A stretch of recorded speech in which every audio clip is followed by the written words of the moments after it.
বিসমিল্লাহির রহমানির রহিম।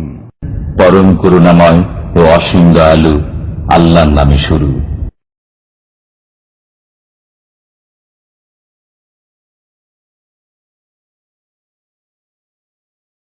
আসসালামু আলাইকুম ওয়া রাহমাতুল্লাহি ওয়া বারাকাতুহু। ইন্নাল হামদালিল্লাহ নাহমাদুহু ওয়া নাস্তাঈনুহু ওয়া নাস্তাগফিরুহু ওয়া নাউযু বিল্লাহি মিন শুরুরি আনফুসিনা ওয়া মিন সাইয়্যাতি আমালিনা। মান ইয়াহদিহিল্লাহু ফালা মুদিল্লা লাহু ওয়া মান ইউদ্লিলহু ফালা হাদিয়া লাহু। ওয়া আশহাদু আল্লা ইলাহা ইল্লাল্লাহু ওয়াহদাহু লা শারীকা লাহু ওয়া আশহাদু আন্না মুহাম্মাদান আবদুহু ওয়া রাসূলুহু সাল্লাল্লাহু তাআলা আলাইহি ওয়া আলা আলিহি ওয়া সাহবিহি ওয়া সাল্লামা তাসলিমান কাসীরা। আম্মা বাদ। فقد قال المؤلف رحمه الله تعالى باب قول الله تعالى إنك لا تهدي من أحببت ولكن الله يهدي من يشاء وهو أعلم بالمهتدين. وفي الصحيح عن ابن المسيب عن أبيه قال لما حضرت أبا طالب الوفاة جاءه رسول الله صلى الله عليه وسلم وعنده عبد الله بن أبي أمية وأبو جهل فقال له يا عمي قل لا إله إلا الله كلمة أحاج لك بها عند الله. فقال له أترغب عن ملة عبد المطلب؟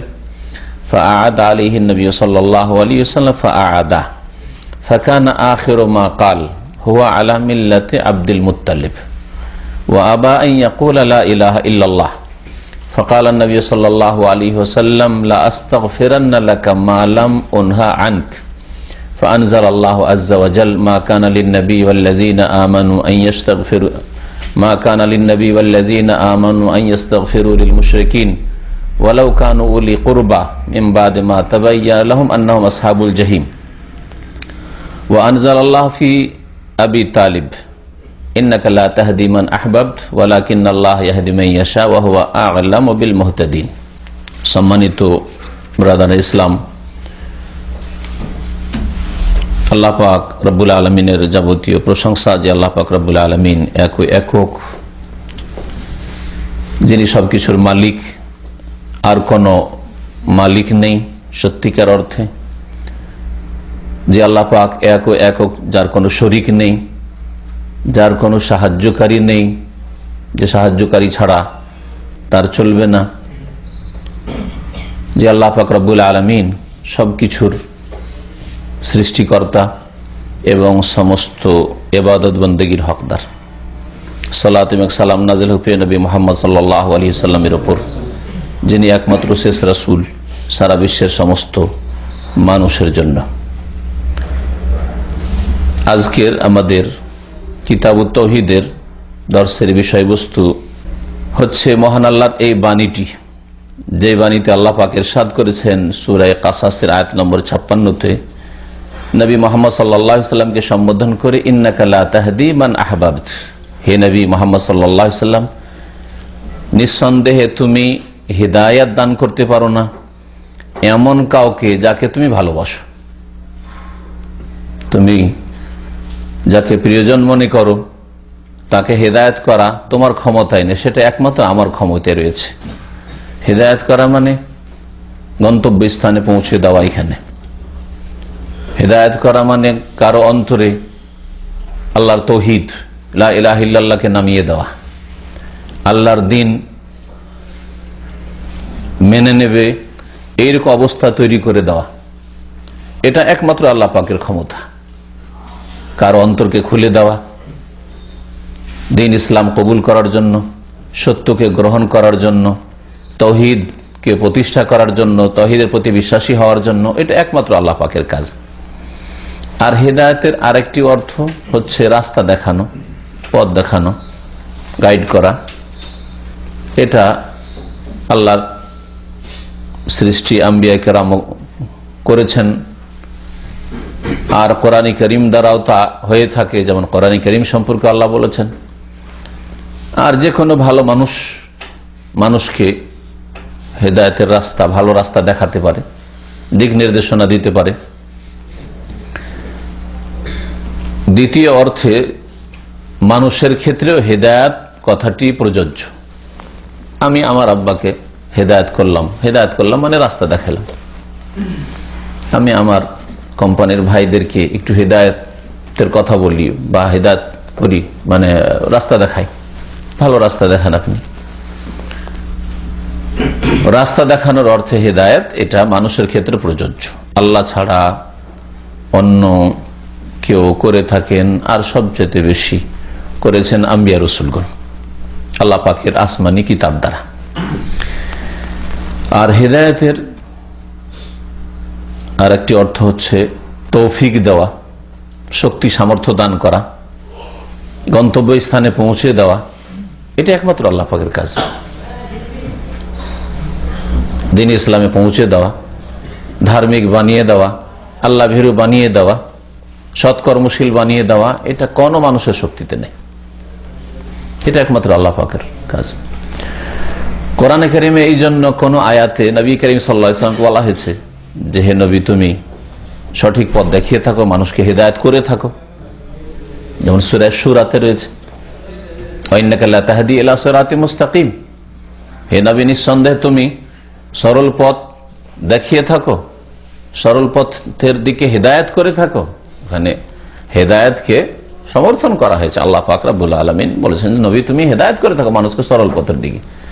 আবার এখানে যে আয়াত দিয়ে অধ্যায় শুরু করা হয়েছে, সেই আয়াতে আল্লাহ পাক এটাকে না করে দিয়েছেন। মহান আল্লাহ ইরশাদ করছেন যে ইন্নাকা লা তাহদি মান আহবাবত, হে নবী এতে কোনো সন্দেহ নেই যে লা তাহদি, তুমি হেদায়েত করতে পারো না, মান আহাব, যাকে তুমি ভালোবাসবে। ভালোবাসলেই যে তুমি তাকে হেদায়েত করে দেবে, মানে তার অন্তরে কলেমা নামিয়ে দেবে, তার অন্তরে ঈমান ইসলাম নামিয়ে দেবে, তার অন্তরকে একেবারে সৎ বানিয়ে দেবে, তাকে সৎকর্মশীল বানিয়ে দেবে, তাকে আল্লাহ ভীরু বানিয়ে দেবে, এটা তুমি করতে পারবে না। ওয়ালাকিন্নাল্লাহ ইয়াহদি মান ইয়াশা, তবে আল্লাহ পাক হেদায়েত করেন, মানে তৌফিক দিয়ে থাকেন, শক্তি সামর্থ্য দেন, গন্তব্যস্থানে পৌঁছে দেন, সত্যিকার অর্থে মুমিন মুসলিম বানিয়ে দেন মান ইয়াশা, যাকে আল্লাহ চান। হতে পারে তোমার আপনজনকেও চাইতে পারেন, আবার অন্যজনকে আল্লাহ পাক চাইতে পারেন। মান ইয়াশা, যাকে আল্লাহ পাক চান। ওয়া হুয়া আ'লামু বিল মুহতাদিন, এবং আল্লাহ পাকই বেশি জানেন যে কে হেদায়েত প্রাপ্ত হবে, কে হেদায়েত প্রাপ্ত হওয়ার যোগ্যতা রাখে, আল্লাহ পাক বেশি জানেন। আল্লাহ পাক জানেন, এবং আল্লাহ পাক রব্বুল আলামিন কাকে হেদায়েতের তৌফিক দিবেন তাতে তত্ত্ব রয়েছে, রহস্য রয়েছে। এসব রহস্য মানুষের চোখের আড়ালে, মানুষ চোখে দেখতে পারে না, যেমন তার ব্রেন বুদ্ধিতে সেগুলিকে আয়ত্ত করতে পারে না। এই জন্য একই মায়ের পেটের ভাই দেখা যায়, সুবহানাল্লাহ, একজন অশিক্ষিত হইল, কত ধার্মিক, কত আল্লাহ ভীরু, অশিক্ষিত, বেশি পড়াশোনা করেনি, না দিন পড়েছে না দুনিয়ায় পড়েছে। আর একজন বেশ শিক্ষিত, দুনিয়া সম্পর্কে অনেক কিছু বুঝে, কিন্তু না আল্লাহ, না পরকাল, না নামাজ, হ্যাঁ, না ভালো কাজ, না গুনাহ থেকে বাঁচা, কিছুই নেই। হয়তো আল্লাহ পাকের এতে হিকমত রয়েছে। আল্লাহ জানেন যে কে হেদায়েতের হক রাখে। এই অশিক্ষিত মূর্খটাই হয়তো হেদায়েতের হক রাখে, কিন্তু এই শিক্ষিত হয়তো হেদায়েতের হক রাখে না, যোগ্যতা রাখে না, তার অন্তরে সেই সততা চাহিদা নেই, যার ফলে আল্লাহ পাক তাকে দুনিয়ার কিছু শিক্ষা দিলেও, দুনিয়ার সুখ দিলেও, দুনিয়ার কিছু ক্ষণিকের শান্তি দিলেও আল্লাহ পাক হেদায়েত নসিব করেনি তাকে। তাই লেখক বলছেন যে এই অধ্যায় হচ্ছে আল্লাহ পাকের বাণী সম্পর্কে, যে ইন্নাকা লা তাহদি মান আহবাবত, হে নবী তুমি হেদায়েত করতে পারো না ওই ব্যক্তিকে অথবা ওই সব ব্যক্তিকে, মান এক বচনের জন্য আসে আর বহু বচনের জন্য আসে, ওই সব লোককে হেদায়েত করতে পারো না যাকে তুমি ভালোবাসো বা যার হেদায়েতকে তুমি ভালোবাসো। স্বাভাবিক, একজন মানুষ হিসাবে হেদায়েত, যদি ভালো মানুষ হন, সবার হেদায়েত ভালোবাসবেন আপনি, সারা বিশ্ব হেদায়েত হয়ে যাক, তাই না? কিন্তু প্রথম ভালোবাসবেন যে আমার আপনজনরা হেদায়েত হোক, আপনজন, আত্মীয় স্বজন, বাপ মা, ছেলে মেয়ে, পরিবার পরিজন, বংশধর, গ্রামবাসী, প্রতিবেশী, তারা হেদায়েত হোক, এটা প্রত্যেক মানুষই চাইবে, তাই না? স্বাভাবিক। তো রাসূলুল্লাহ সাল্লাল্লাহু আলাইহি ওয়াসাল্লাম সারা বিশ্বের সমস্ত মানুষদের জন্য রাহমাতুল লিল আলামিন, কিন্তু সবচেয়ে বেশি হেদায়েত তিনিও চাইবেন যে আমার আত্মীয় স্বজন হোক, আমার চাচারা হোক, আমার ফুফুরা হোক, আমার বংশধর হোক, কুরাইশ আগে হেদায়েত হোক। দীর্ঘ 13 বছর লাগিয়েছেন রাসূলুল্লাহ সাল্লাল্লাহু আলাইহি ওয়াসাল্লাম এই মক্কাতুল মুকাররমায়, কিন্তু অধিকাংশই হেদায়েত গ্রহণ করেনি। আল্লাহ পাকের তৌফিক হয়নি। নবী করিম সাল্লাল্লাহু আলাইহি ওয়াসাল্লামের চেষ্টাতে সামান্যতম কোনো ঘাটতি ছিল না, ত্রুটি ছিল না, তারপরেও তারা হেদায়েত হয়নি। মদিনার লোক, মদিনা রাসূলুল্লাহ সাল্লাল্লাহু আলাইহি ওয়াসাল্লাম পৌঁছানে তার আগে অনেকগুলোকে ইসলাম হেদায়েত হয়ে গেছে। হ্যাঁ, সরাসরি মেহনত রাসূলুল্লাহ সাল্লাল্লাহু আলাইহি ওয়াসাল্লামের ওখানে পৌঁছেনি, ওরাই সংবাদ পেয়েছে এসে লুকিয়ে লুকিয়ে রাতের অন্ধকারে। হ্যাঁ, আকাবার ঘাটি জানেন, ওখানে রাসূলুল্লাহ সাল্লাল্লাহু আলাইহি ওয়াসাল্লামের সাথে শপথ করেছে, তারা ইসলাম গ্রহণ করেছে। আর যারা ইসলাম গ্রহণ করেছে তারা গিয়ে দাওয়াত দেওয়া শুরু করেছে ওখানে গিয়ে। আনসার, কাছের শহর তাইফে রাসূলুল্লাহ সাল্লাল্লাহু আলাইহি ওয়াসাল্লাম গেছেন, হেদায়েত হয়নি, ওরা হেদায়েত হয়নি। হেদায়েত একেবারে শেষখানে মক্কা বিজয়ের পরে, মক্কা বিজয়ের পরে হুনাইনের যুদ্ধ তাদের বিরুদ্ধে করতে হয়েছে, তাইফ আর তাইফের আশেপাশের লোকদের, তারপরে তখন হেদায়েত হয়েছে। তখন তো সারা আরব জগৎ তো সব ইসলাম চলে আসলো, এখন তো নিরুপায়, এগুলো ইসলাম গ্রহণ করলেই তাতে কল্যাণ আছে। অনেকে বিশ্বাস করে করলো, অনেকে দুর্বল ঈমান নিয়ে কোন রকম যাক, চলো সবাই যেদিকে যাচ্ছে ওইদিকে যায়। কিন্তু পরে আল্লাহ পাক রব্বুল আলামিন তাদের অন্তরকে মজবুত করে দিলেন আর ঈমান তাদের মজবুত হলো। কিন্তু প্রথম দিকে অনেকে এরকম ছিল যে দেখা দেখি সবাই যা করছে তাই করি, অনেকে তামাশা দেখে, কিন্তু যে গ্রামের লোক যা করবে তাই করবো আমি, তাই না, 10 জন যা করবে তাই করবো আমরা। এই তামাশাই লোক বেশি আজকাল সমাজে। অল্প স্বল্প 1 জন 2 জন বলে যাবে না ওইদিকে, এগোবে না, কিন্তু দেখা গেল যে গোটা গ্রাম প্রায় তো হয়েই গেছে, 50-60% তো হয়েই গেছে। সবাই যখন ওইদিকে যাচ্ছে আমরাও যাই পিছনে পিছনে। হ্যাঁ, তো ওই রকম তামাশা দেখা লোক হিদায়াত হয়েছে মক্কা বিজয়ের পরে। আর সত্যিকার অর্থে যারা ইসলাম গ্রহণ করেছিল আগ্রহের সাথে, তারা ইসলামের দুর্বলতার অবস্থায়, ইসলাম দুর্বল, মুসলিম দুর্বল, কিন্তু হক সত্য জেনেছি, সুতরাং দুর্বল হইলেও আমি দুর্বল হয়ে থাকবো, কিন্তু হককে গ্রহণ করব। এজন্য তাদের অনেক ফজিলত, মক্কা বিজয়ের আগে যারা ইসলাম গ্রহণ করেছেন তাদের অনেক ফজিলত রয়েছে ওই সব সাহাবীদের উপর যারা পরে ইসলাম গ্রহণ করেছেন, যদিও তারাও সাহাবী। তারপরে লেখক একটি হাদিস নিয়ে এসছেন, সেই হাদিসে একটি আয়াত রয়েছে বা 2টি আয়াত রয়েছে, তার মধ্যে একটি আয়াতের ব্যাখ্যা সংক্ষেপে হয়ে গেল। সহিহ বুখারীতে রয়েছে, সাঈদ ইবনে মুসাইয়্যিব রাহমাতুল্লাহ আলাইহি প্রখ্যাত তাবেঈ থেকে বর্ণিত, তিনি তার পিতা মুসাইয়্যিব ইবনে হাজান থেকে বর্ণনা করছেন। এই মুসাইয়্যিব সাহাবী, সাঈদ ইবনে মুসাইয়্যিব, মুসাইয়্যিবের ছেলে সাঈদ, সাঈদ ইবনে মুসাইয়্যিব হচ্ছে প্রখ্যাত তাবেঈ, আর তার পিতা মুসাইয়্যিব সাহাবী রাদিয়াল্লাহু তাআলা আনহু। তো নিজের ছেলে সাঈদ, মুসাইয়্যিবের ছেলে বর্ণনা করছেন তার পিতা থেকে, মানে পিতা থেকে বর্ণনা করছেন। কাল লাম্মা হাদারাত আবু তালেবের ওয়াফাত, যখন আবু তালেবের মৃত্যুর সময় উপস্থিত হলো, জাআহু রাসূলুল্লাহ সাল্লাল্লাহু আলাইহি ওয়াসাল্লাম, রাসূলুল্লাহ সাল্লাল্লাহু আলাইহি ওয়াসাল্লাম তখন পৌঁছিলেন আবু তালেবের কাছে। শুনতে পেলেন যে এখন শেষ মুহূর্তে, মুমূর্ষ অবস্থায়, একবারে শেষ দিকে, হুঁশ আছে কিন্তু একবার শেষ, নিরাশ। আবু তালেবের ইন্তেকালের সময় রাসূলুল্লাহ সাল্লাল্লাহু আলাইহি ওয়াসাল্লাম আবু তালেবের কাছে পৌঁছিলেন। ওয়াইনদাহু আব্দুল্লাহ ইবনে আবি উমাইয়া ওয়া আবু জাহল, সেই সময় এসে দেখেন যে আবু তালেবের পাশে আব্দুল্লাহ বিন আবি উমাইয়া, আবু উমাইয়ার ছেলে আব্দুল্লাহ আর আবু জাহল দুজনে বসে আছে। এই দুজনে কাফের মুশরিক, আগে থেকে এসে বসে আছে, কারণ আবু তালেব তো বাপের ধর্মের ওপরে আছে, মুশরিক। তো এরা মক্কাবাসী, আত্মীয় স্বজন, এসে আগে থেকে বসে আছে। আর বিশেষ করে এই জন্য বসে আছে যে মুহাম্মদ সাল্লাল্লাহু আলাইহি ওয়াসাল্লাম যাতে করে আবার নিজের ধর্মে না নিয়ে যায়, পাহারা দেওয়ার জন্য এসব বডিগার্ড বসে আছে। এই হাদিস থেকে একটা কথা জানলাম যে জাহিলিয়াতের যুগেও কাফের মুশরিকরা আব্দুল্লাহ নাম রাখত, তাই না? হয়তো অনেকে খেয়াল করেননি, নাম শুধু ভালো হইলেই যে মুসলিম হয়ে যাবে হবে না, তাই না? আব্দুল্লাহর চাইতে ভালো নাম আর পৃথিবীতে কোনো নাম নেই। আব্দুল্লাহ মানে আল্লাহর বান্দা।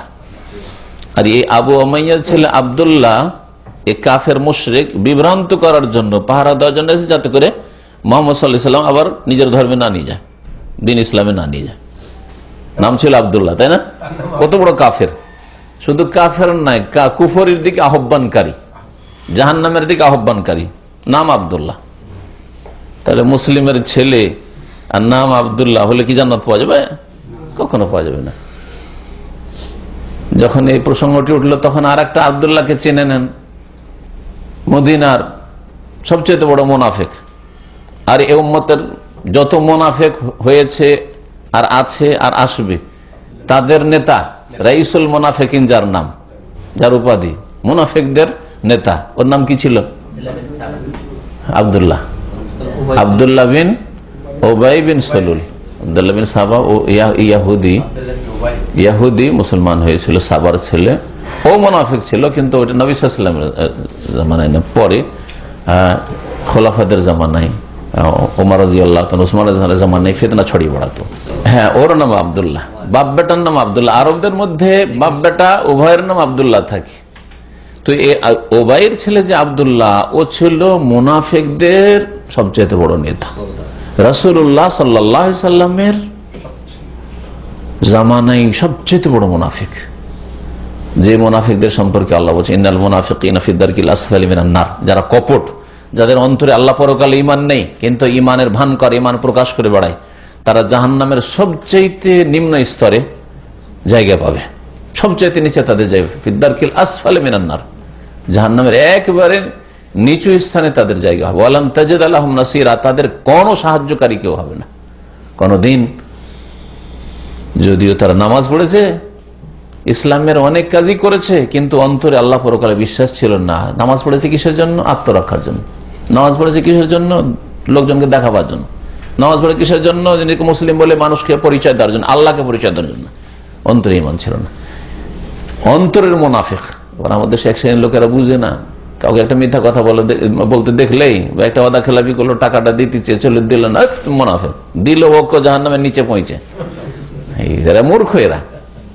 ওটা হচ্ছে আমলের মুনাফিক। আমলের মুনাফিক জাহান্নামের নিচে স্তরে যাবে না, ওরা গুনাহগার, ফাসিক, কিন্তু ইসলাম থেকে বাইরে না তারা।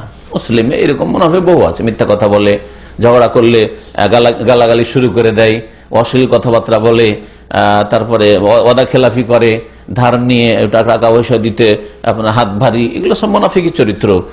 হ্যাঁ, নামাজ পড়তে যায় কিন্তু নামাজে উঠতে খুব অলস, মুনাফিকের চরিত্র। নামাজ পড়ে 5 ওয়াক্ত, কিন্তু অলস, উঠে লাস্টে এখানে যাবে কোন রকম গিয়ে, নামাজটা হয়তো গিয়ে ধরলো, হ্যাঁ, সবাই রুমে যখন চলে গেল, শেষখানে দেখলো যে উপায় তো নেই, তো পড়লো। আল্লাহর জন্য হয়তো নামাজ পড়লো, মানুষের জন্য নয়। কিন্তু যদি মানুষের জন্য শুধু পড়ে তাহলে বড় মুনাফিক। আর আল্লাহর জন্য নামাজটা পড়লো, কিন্তু নামাজ পড়তে ভারী লাগে, উঠতে ঘুম, খুব মানে ঘুম কেউ হালকাই করতে পারে না। এগুলো হচ্ছে আমলের মুনাফিকের চরিত্র। নামাজে মন লাগে না, নামাজে গাফিলতি, এগুলো হচ্ছে আমলের মুনাফিকের চরিত্র।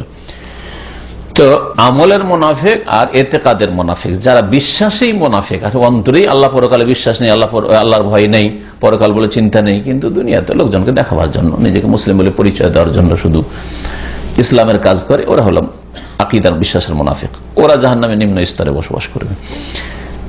ওই নেতা সরদার মুনাফিকদের, তারও নাম ছিল আব্দুল্লাহ। তাহলে নামে কোনো যায় আসে না, তবে নামটা ভালো হইতে হবে, ভালো মুসলিমের ভালো নাম হইতে হবে, এতে কোনো সন্দেহ নেই।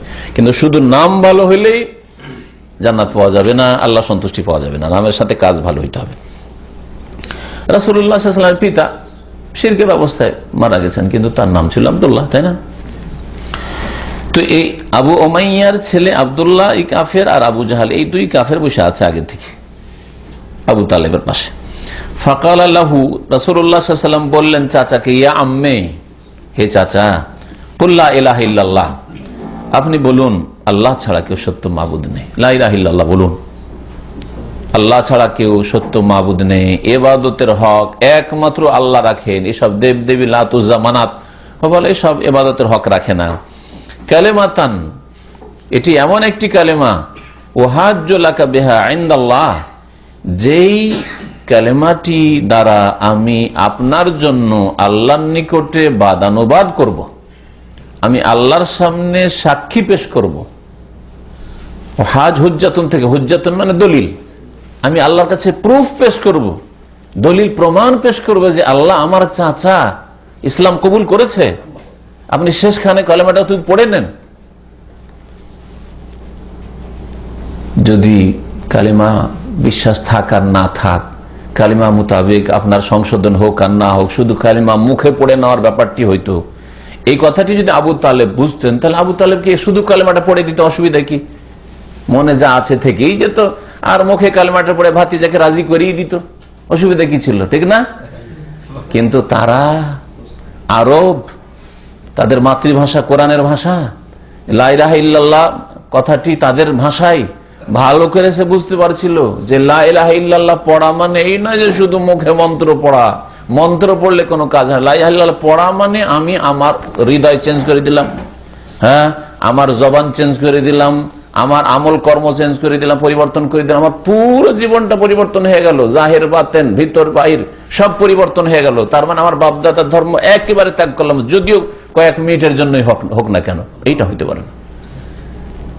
তাহলে আজকালকার অধিকাংশ মুসলিমরা বুঝে যে কালেমা হচ্ছে মন্ত্র লা ইলাহা ইল্লাল্লাহ পড়লেই জান্নাত, মিথ্যা কথা করে। কালেমার প্রতি বিশ্বাস যদি না থাকে, আর কালেমার অর্থ হচ্ছে আল্লাহ ছাড়া কেউ মাবুদ নেই সত্য, তো আল্লাহ ছাড়া সত্য মাবুদ নেই কথা বিশ্বাস হইতে হবে। ইবাদত একমাত্র আল্লাহর জন্য, কোন দেবদেবীর জন্য নয়, আর কোন ওলি বুজুর্গ কুতুবের জন্য না, কোন কবর মাজারের জন্য না, রুকু সেজদা আর দোয়া ফরিয়াদ আর খাসি মোরগ জবাই করা, এটা আল্লাহ ছাড়া আর কারো জন্য নয়। এই কথা অন্তর থেকে বিশ্বাস করে জবানেও সেটা হইতে হবে, আর কাজে ওর জন্য প্রস্তুতি থাকবে। সময় হইলে তখন কাজ শুরু করতে হবে। সকাল আপনি 7টার সময় আপনি কালেমা পড়েছেন, তাহলে সাথে সাথে তো নামাজ নেই, কিন্তু জোহরের টাইম হইলে এখন নামাজে বেরোতে, আমলে বেরোইতে হবে।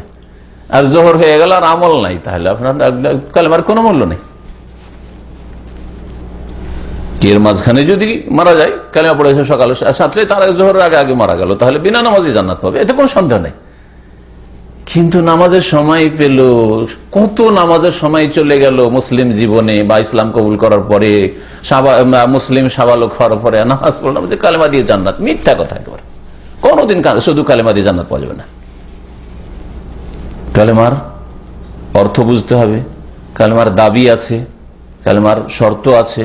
শুধু কালেমার অর্থটা বুঝলেও তো এইটুকু বোঝা যায় যে আল্লাহ ছাড়া কেউ সত্য মাবুদ নেই, সুতরাং আমার এবাদতের কিঞ্চিত পরিমাণ এবাদত আল্লাহ ছাড়া কাউকে দেবো না। আমি আমার রুকুও দেবো না, সেজদাও দেবো না, দোয়াও দেবো না, ফরিয়াদও দেবো না। আমি ছেলে মেয়ে রোগের আরোগ্য যা চাইবো একমাত্র আল্লাহর কাছে চাইবো। আমি জবাই করবো আল্লাহর জন্য করবো, মানত করবো আল্লাহর জন্য করবো, হ্যাঁ, তওয়াফ করবো, কাবা ঘরের করবো, কোনো কবর মাজারে তওয়াফ করতে পারি না। আর যদি কবর মাজারে তওয়াফ করছে, আর কবর মাজার খাসি মুরগ জবাই করেছে, আর হাজি সাহেব হজে এসে মেনা কোরবানি করেছে, তো আল্লাহর সাথে শরীক করল। লা ইলাহা ইল্লাল্লাহ কোথায় মানলো? বলছে আল্লাহ আছে, তোরাও আছিস, আল্লাহ আছে, আর ওলিয়া উলিয়া গস কুতুব আছে, তাই লা ইলাহা ইল্লাল্লাহ কোথায় আসলে অর্থ বুঝে বিশ্বাস করলো, বিশ্বাসও করলো না। ওর এই মুখে পড়া ওই মুনাফিকদের মতো পড়া হবে, পড়ে আর উল্টো কাজ করে। যখন কালেমা পড়তে বললেন, রাসূলুল্লাহ সাল্লাল্লাহু আলাইহি ওয়াসাল্লাম বললেন যে আপনার জন্য এটি দলিল হিসাবে আল্লাহর সামনে পেশ করতে পারবো, আমি সাক্ষী দিতে পারবো যে হে আল্লাহ, আমার চাচা কালেমা পড়েছে, সে মুসলিম হয়েছে, সুতরাং সে শাফাআতের হক রাখে, মুশরিক নয়। মুশরিক হয়ে মারা যায়, মুশরিক হয়ে মারা গেলে আমি সুপারিশ করতে পারবো না, শাফাআত করবো আপনার জন্য। ফাকাল লাহু, তখন এই দুইজন, আব্দুল্লাহ বিন আবি উমাইয়া আর আবু জাহাল, এই দুই কাফের মুশরিক নেতা বলল আবু তালেবকে, আতারগাবু আন মিল্লাতে আব্দুল মুত্তালিব। অবস্থা দেখে তাদের সন্দেহ হইতে লেগেছে যে ভাতিজার কথায় মনে হয় মনটা নরম হয়ে গেছে, আর শেষ অবস্থা তো। আর ভাতিজাকে খুব বেশি ভালোবাসতো আবু তালেব, খুব বেশি ভালোবাসতো, এত ভালোবাসা নিজের ছেলের চাইতে বেশি ভালোবাসতো। আবু তালেবের ছেলে আলী রাদিয়াল্লাহু চাইতে বেশি ভালোবাসতো আবু তালেব রাসূলুল্লাহ সাল্লাল্লাহু আলাইহি ওয়াসাল্লামকে। সন্দেহ হয়তো কালেমা পড়ে নিতে পারে, সাথে সাথে সতর্ক করছে, তুমি কি আব্দুল মুত্তালিবের ধর্ম থেকে বিমুখ হয়ে যাবে? আতার গাবো মানে তুমি কি বিমুখ হয়ে যাবে, মুখ ফিরিয়ে নেবে? আন মিল্লাতে আব্দুল মুত্তালিব, আব্দুল মুত্তালিবের মিল্লাত থেকে, ধর্ম থেকে, তরিকা থেকে। বাপদাদার তরিকার দোহাই দিল। বাতিলপন্থী সব সময় কি করে? যার কাছে কোরআন হাদিসের দলিল নেই, আল্লাহ প্রদত্ত দলিল নাই, তার দলিল হচ্ছে বাপদাদা পূর্বপুরুষ। আব্দুল মুত্তালিব তোমার বাপ, তার বাপের তরিকা বাদ দিয়ে ভাতিজার তরিকায় যাবে তুমি? হ্যাঁ, বাপদাদার দোহাইটা। ফাআদ আলাইহি নবী সাল্লাল্লাহু আলাইহি ওয়াসাল্লাম, নবী করিম সাল্লাল্লাহু আলাইহি ওয়াসাল্লাম আবার ফিরালেন ওই কথাটি, ইয়া আম্মি কুল লা ইলাহা ইল্লাল্লাহ কালিমাতান ওয়া হাজ্জু লাকা বিহা ইনদাল্লাহ। চাচা লা ইলাহা ইল্লাল্লাহ কালেমাটি পড়ে নেন, এই কালেমা দিয়ে আল্লাহর সামনে আপনার জন্য দলিল প্রমাণ পেশ করব, আমি সাক্ষী দেবো যে আপনি কালেমা পড়ে নিয়েছেন। ফাআদা, তখন এই দুইজন, ওই দুই কাফের তাদের কথা ফিরালো। আতার গাবান মিল্লাত আব্দুল মুত্তালিব, বাপ আব্দুল মুত্তালিব, তার ধর্ম থেকে তুমি ফিরে যাবে? ফাকানা আখিরু মা কাল, বারবার করে এরকম চলতে থেকেছে। ফাকান আখিরু মা কাল, সর্বশেষ যেই কথাটি বলল কে? আবু তালেব। হুয়া আলা মিল্লাতে আব্দুল মুত্তালিব, সেটা হচ্ছে আব্দুল মুত্তালিবের ধর্ম। বাবা ভাতিজাকে বলছে, বাবা আব্দুল মুত্তালিব ধর্মের ওপর আমি থাকলাম। কথাটি আসলে আবু তালিব এইভাবে বলেছিল, আনা দিয়ে বলেছিল, কিন্তু বর্ণনাকারী আনা দিয়ে কুফরি কথা নকল করাকে অপছন্দ করলেন। কত সতর্কতা, কত সতর্কতা! আনা হওয়ার জায়গায় যদি আনা লাগিয়ে দেন তো কেমন হবে? হ্যাঁ, আনা আলা মিল্লাত আব্দুল মুত্তালিব, কে বললো? আবু তালেব বললো যে আনা। যদি আবু তালেবের কথা নকল করছে, আর কুফরি কথা নকল করা কুফরি নাই। হ্যাঁ, যেমন বলছে যে অমক কাফের বলেছে যে আল্লাহ নেই, কার্ল মার্কস বলেছে আল্লাহ নেই, তো ওর কথা নকল করলাম, তো কুফরি কথা নকল করা আবার কুফরি নয়, ঠিক না? তারপরেও প্রয়োজন না হলে কুফরি কথা থেকে বেঁচে থাকার চেষ্টা করা। তো এই জন্য কথাটাকে, আনাটাকে হুয়ার দিকে করে দিচ্ছে। হুয়া কথা হচ্ছে যে আমি কিসের ওপর? আবু তালেব বলছে কিসের ওপর? আব্দুল মুত্তালিব ধর্মের ওপর থাকবো। শেষখানে বলল যে হুয়া, সে কে? আবু তালেব কিসের ওপর? আলা মিল্লাতে আব্দুল মুত্তালিব, আব্দুল মুত্তালিব ধর্মের ওপর। ও আবা ইয়াকুল লা ইলাহা ইল্লাল্লাহ, লা ইলাহা ইল্লাল্লাহ বলতে অস্বীকার করল, রাজি হলেন লা ইলাহা ইল্লাল্লাহ বলতে। ফাকাল নবী সাল্লাল্লাহু আলাইহি ওয়াসাল্লাম, নবী করিম সাল্লাল্লাহু আলাইহি ওয়াসাল্লাম দুনিয়ার চেষ্টা করলেন। দুনিয়ার চেষ্টা, মেহনত পরিশ্রম শেষ, মত হয়ে গেল চাচার। আখিরাতের চেষ্টা, দুনিয়ার চেষ্টা হচ্ছে মেহনত করা, হেদায়েতের দিকে নিয়ে আসার চেষ্টা করা, তাই না? হেদায়েত করতে পারলেন না। নবী করিম সাল্লাল্লাহু আলাইহি ওয়াসাল্লাম আপন চাচাকে হেদায়েত করতে পারলেন না। এখন আর একটা অস্ত্র বাকি আছে, চাচার জন্য দোয়া করা। দেখি দোয়া করে আল্লাহ মাফ করে কিনা। দোয়া করা শুরু করলেন, ওয়াদা করে দিলেন। ফাকাল নবী সাল্লাল্লাহু আলাইহি ওয়াসাল্লাম, নবী করিম সাল্লাল্লাহু আলাইহি ওয়াসাল্লাম বললেন, যখন অস্বীকার করে ফেললেন, আস্তাগফিরান্না লাকা মা লাম উনহা আনকা, অবশ্যই অবশ্যই চাচা আপনার জন্য আমি আল্লাহর কাছে মার্জনা কামনা করতে থাকবো, ক্ষমা চাইতে থাকবো। মালাম উনহা আনকা, আপনার জন্য দুআ ইস্তিগফার মার্জনা কামনায় যতক্ষণ পর্যন্ত আমাকে নিষেধ না করা হবে, যতক্ষণ নিষেধ না করা হবে, আপনার জন্য আল্লাহর কাছে আমি ক্ষমা চাইতেই থাকবো যে আল্লাহ আমার চাচাকে মাফ করো, আল্লাহ আমার চাচাকে মাফ করো, চাইতেই থাকবো আমি। আল্লাহ পাক রব্বুল আলামিন এই এখতিয়ারটাও নবীকে দিলেন না যে তো চাচার জন্য দোয়া কর, হ্যাঁ, ওটাও নিষেধ করে দিলেন, ওখানেও বাধা দিয়ে দিলেন। ওইদিকে হেদায়াত নবীর হাতে নেই, একমাত্র আল্লাহ পাকের হাতে, চেষ্টায় কোনো ত্রুটি নেই, হেদায়েত হলো না। দোয়া, এখন আল্লাহর কাছে দোয়া করে চাচাকে মাফ করে নিয়ে জান্নাতে নিয়ে যাব, আল্লাহ বলছেন এটাও তোমাকে দেওয়া হবে না। যে কুফরের উপর মারা গেছে, শিরকের উপর, তার জন্য দোয়া করা নিষেধ, তোমার জন্য নিষেধ, তোমার উম্মতের জন্য নিষেধ, সকলের জন্য নিষেধ। আল্লাহ পাকের বিধান সবার জন্য সমান। রাসূলুল্লাহ সাল্লাল্লাহু আলাইহি সাল্লামের জন্য ওই বিধান, যেই বিধান আপনার জন্য আমার জন্য, একটা সাধারণ মুসলিমের জন্য, তাই না? তাহলে ভণ্ড পীরদের আবার নামাজ রোজা কি করে মাফ হয়ে যায় বলেন? কত জাহেল মূর্খ সমাজ আমাদের দেশের মুসলিমরা, যে যারা ফাসিক, চরিত্রহীন, বেনামাজি, বেদিন, হারামে ডুবে থাকছে, অপর মহিলার সাথে নির্জনে তাদের সবকিছুই হয়, সেসবকে পীর ধরে বসে আছে। হ্যাঁ, পীরকে মহিলারা গোসল করাচ্ছে, কিছুদিন আগে ছবি দিয়েছে বাংলাদেশ থেকে, দেখেছেন আপনার ছবিগুলো? হ্যাঁ হ্যাঁ, গোসল করাচ্ছে পীরকে মহিলারা, মুরিদিনীরা। নবী করিম সাল্লাল্লাহু আলাইহি সাল্লামের জন্য স্পেশাল কোন হুকুম থাকলো না যে অসুবিধা নাই, তুমি তো করতে পারো তোমার আত্মীয় স্বজনের জন্য দোয়া, কিন্তু অন্যরা পারে না।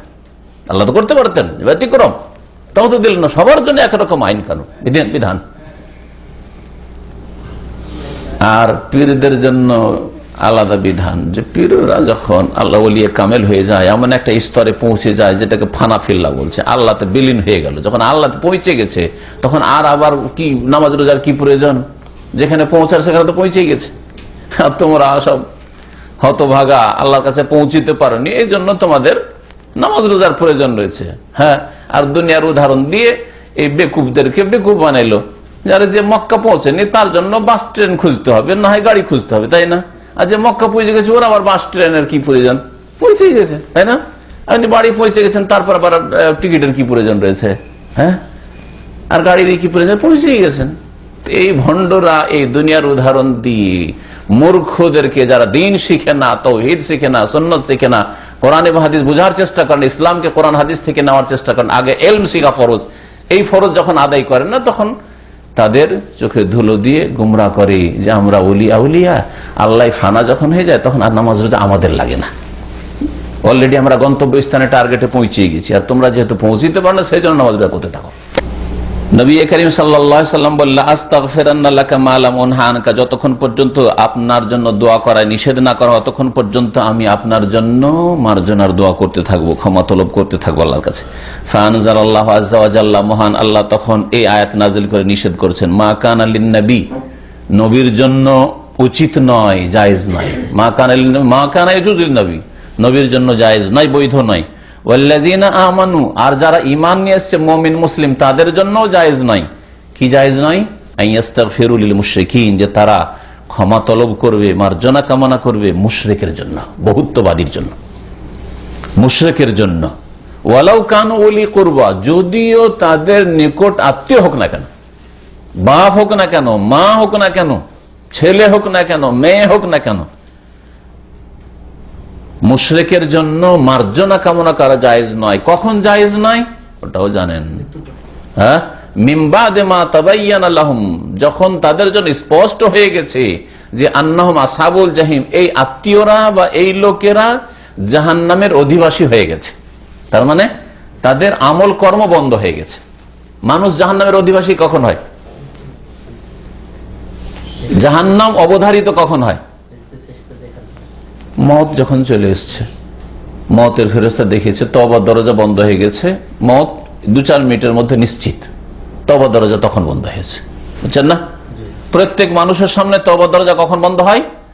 ইউকবালু তাওবাতুল আবদে, বান্দার তওবা কবুল হয়, যে কোনো গুনার তওবা কবুল হয়, তার মধ্যে কুফরি শিরকেরও তওবা কবুল হয়। মালাম ইউগাগর, যতক্ষণ পর্যন্ত আত্মা এই কণ্ঠনালীতে না পৌঁছে, যতক্ষণ পর্যন্ত মালাকুল মউত মউতের ফেরেশতাকে না দেখে ফেলেছে, ততক্ষণ পর্যন্ত দরজা খোলা আছে।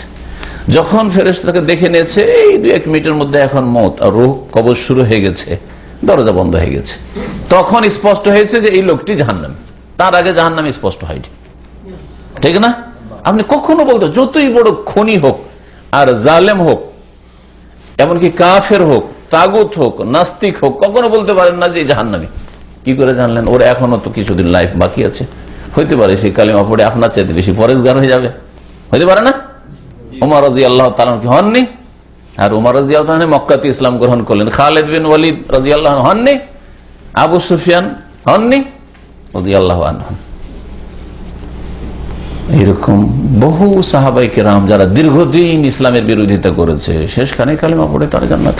হ্যাঁ, নবী করিম সাল্লাল্লাহু আলাইহি ওয়াসাল্লাম একটি হাদিস রয়েছে, ইয়াযহাকুল্লাহু ইলা রাজুলাইন, কিয়ামতের দিন আল্লাহ পাক রব্বুল আলামিন দুটো লোককে দেখে হাসবেন, দুটো লোককে দেখে হাসবেন।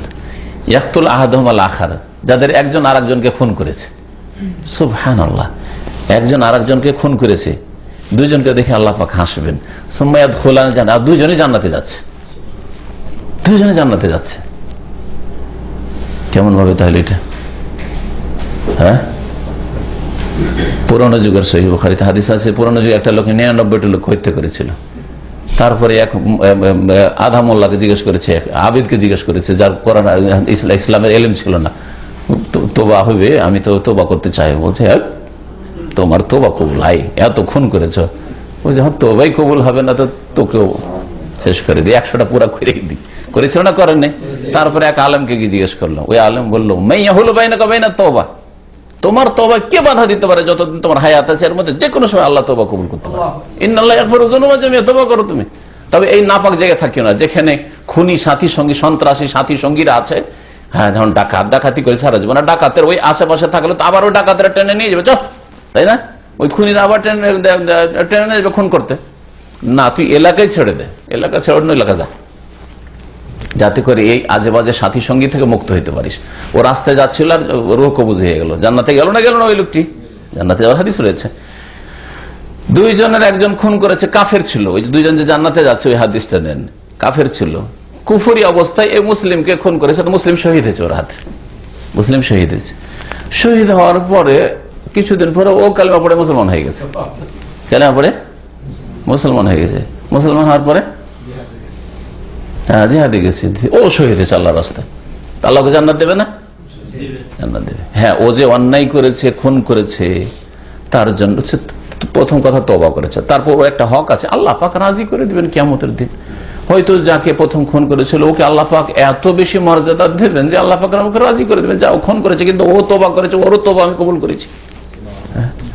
যতক্ষণ পর্যন্ত এক কথায় মানুষ বেঁচে আছে ততক্ষণ পর্যন্ত যে কোনো অপরাধের সংশোধন আছে, তওবার রাস্তা খোলা আছে। সেই জন্য কোনো বেঁচে থাকা মানুষকে 80-90 বছর বয়স হয়ে গেল কখনো বলবেন না যে এই লোকটি জাহান্নামী। সারা জীবন কুফরি করে এলো, সারা জীবন মুনাফিকি করে, সারা জীবন নামাজ পড়লো না, সারা জীবন শিরক বিদআত করে এলো, জাহান্নামী। জাহান্নামী বলে আপনার অধিকার নেই, হতে পারে আপনার এই কথা বলার পরে আল্লাহ পাক হিদায়াত করে দিল, সে জান্নাতে চলে গেল, তাই না?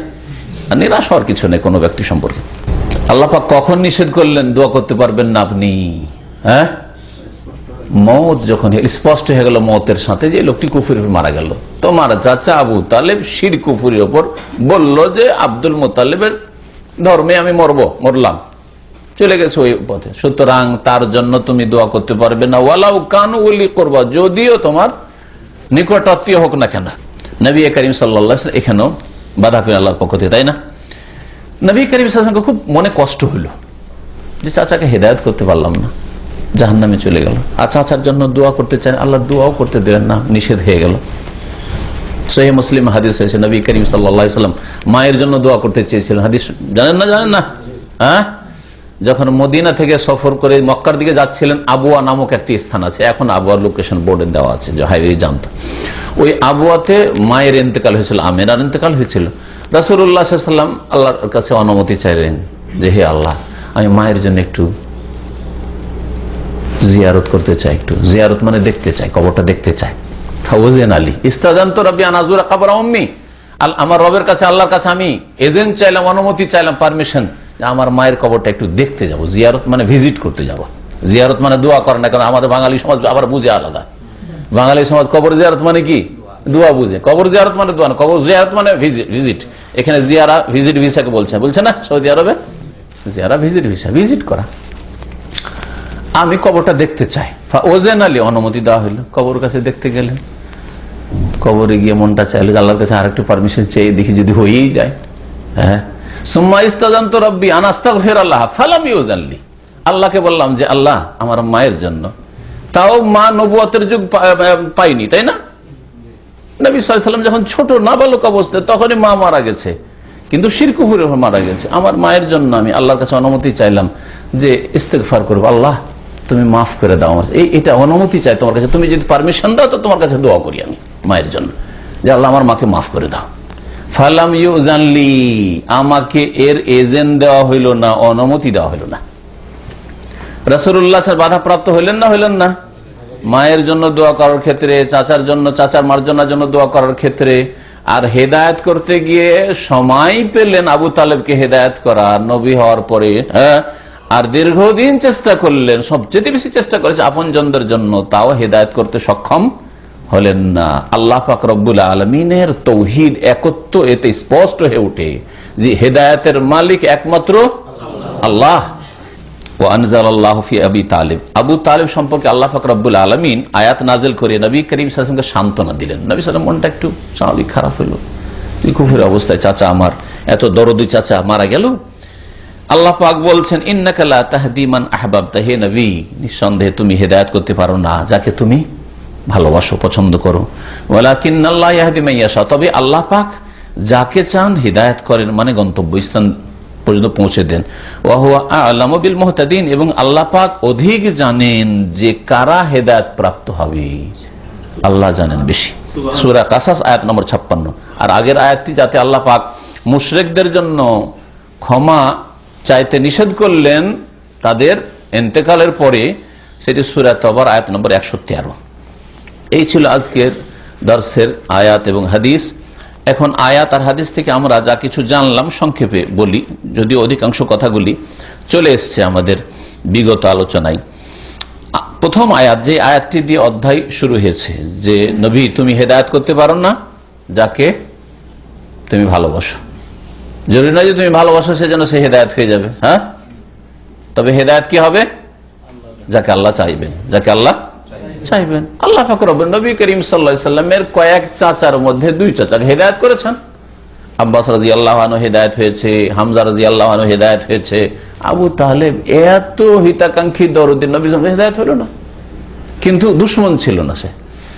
আবার আরেক চাচা আবু লাহাব কট্টর দুশমন, সামান্য দয়া করেন একটু ভাতিজার উপর, বড় শত্রু, আর হেদায়েত হয়নি। আল্লাহ পাকের হিকমত। এত বেশি কষ্ট আবু লাহাব দিয়েছে যে অন্য কোন মানুষ এত কষ্ট দেয়নি হয়তো, যার জন্য আল্লাহ পাকের কিয়ামত পর্যন্ত কোরআনে কারীমের আয়াত কত কোটি কোটি মানুষ তেলাওয়াত করছে আর করেছে আর করবে। তাব্বাত ইয়াদা আবি লাহাব, আবু লাহাবের 2 হাত ধ্বংস হোক, ওয়াতাবার সেও ধ্বংস হোক, তার ভিডিও, সুবহানাল্লাহ, কত কষ্ট দিয়েছে চিন্তা করেন। তো আল্লাহ পাকের হিকমত। এইসব জিনিস থেকে, সিরাতুন নবী থেকে আমাদের অনেক শিক্ষার বিষয় রয়েছে। এসব ঘটনা আমাদের জীবনে ঘটতে পারে, বরং ঘটছে প্রত্যেকে, হ্যাঁ, কিছু না কিছু ঘটছে। হতে পারে আপনার বাপ মা সহিহ হিদায়াত তাওহীদ সুন্নাত কবুল নাও করতে পারে, বাপ মা কবুল করলো, ভাইরা হয়তো কবুল করলো না, হ্যাঁ, শ্বশুর শাশুড়ি হয়তো কবুল করলো না, ঠিক না? কেউ হয়তো শিরক কুফর অবস্থায় মারা গেল, তখন আপনার মনের সান্ত্বনার জন্য সম্বল রাসূলুল্লাহ সাল্লাল্লাহু আলাইহি ওয়াসাল্লাম সিরাতে আছে যে আমার বাপ যদি কুফর অবস্থায় মারা যায় তো রাসূলুল্লাহ সাল্লাল্লাহু আলাইহি ওয়াসাল্লামের বাপ মা, আমার চাচা যদি আমার শত্রুতা করে তো রাসূলুল্লাহ সাল্লাল্লাহু আলাইহি ওয়াসাল্লাম চাচা এর চেয়ে বেশি শত্রুতা করেছে। রাসূলুল্লাহ সাল্লাল্লাহু আলাইহি ওয়াসাল্লামের আমার দ্বারা তো হয়তো বেয়াদবিও চাচার সাথে হয়ে যাচ্ছে, কিন্তু রাসূলুল্লাহ সাল্লাল্লাহু আলাইহি ওয়াসাল্লাম তো কখনো বেয়াদবি করেন চাচার সাথে, তারপরে এত বড় শত্রু ছিল। তাহলে প্রত্যেকটি ক্ষেত্রে সান্ত্বনার জন্য পাথেয় আছে। আর সিরাতুন নবী, নবীর জীবনী পড়লে এই ফায়দা, জীবনে প্রত্যেকটি ক্ষেত্রে ফিট করেন। আপনার জীবনে যদি কোনোদিন দুর্দিন আসে, আল্লাহ না করে, বালা মুসিবত আসে, কষ্ট আসে, ঝুঁকি আসে, তাহলে আপনি নবীর জীবনীটা চিন্তা করেন। এর চেয়ে বড় বড় ঝুঁকি নবীদের জীবনে, নবীর জীবনীতে এসছে। ইব্রাহিম খলিলুল্লাহর জীবনী স্মরণ করেন, ইউসুফ আলাইহিস সালামের জীবনী স্মরণ করেন, রাসূলুল্লাহর জীবনী স্মরণ করেন। আপনাকে আমাকে কোথায় হিজরত করতে হয়েছে, হ্যাঁ, আপনাকে আমাকে কোথায় গিয়ে গুহায় লুকাইতে হয়েছে, হ্যাঁ, চিন্তা করেন তো। আপনাকে আমাকে মারার জন্য কোথায় ষড়যন্ত্র করা হয়েছে। আলহামদুলিল্লাহ, আলহামদুলিল্লাহ, আমাদের ঈমান দুর্বল জন্য আল্লাহ পাক কত বড় বালা মুসিবত দেননি, পরীক্ষাও ফেলেননি। আল্লাহ না করে বালা মুসিবত আমাদেরকে দেন, হ্যাঁ, কারণ আমরা দুর্বল ঈমানের মানুষ, অত বড় পরীক্ষায় পাসও করতে পারবো না, তাই না?